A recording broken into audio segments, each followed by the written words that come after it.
Менің есімім Мақсат Базарбаев. Мен тиын компаниясында жұмыс істеймін. Онлайн саудаға, соның ішінде Каспий магазинге де жауаптымын. Біз құрылыс заттарын сатамыз.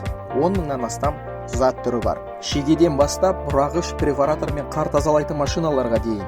Ассортименттегі заттардың 80%-ын онлайн сатып алуға болады. Біздің жеке интернет дүкеніміз бар. Алайда былтыр ақпан айында Каспий KZ-ге қосылғалы өміріміз қатты өзгерді.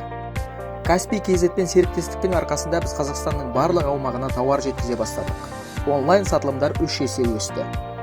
Бізде қызметкерлер саны аз еді, бар болғаны 16 адам. Тапсырыс көлемін қамтамасыз ету үшін 9 жаңа жұмыс орнын аштық. Біз алғаш рет Каспий жұма акциясына қатысқанда нағыз шокта болдық.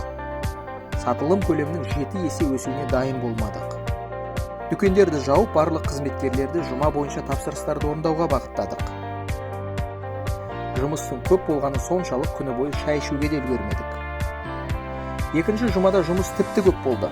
3 күнде біз 3,5 мың тапсырыс алдық. Бұл әдеттегі уақыттағы 1,5 айдың мөлшері.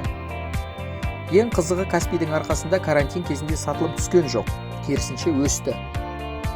Каспий сатып алушылар мен серіктестерін қолдау үшін төтенше жағдай кезінде сатып алған заттарды тегін жеткізе бастады. Бұған қатты қуандық.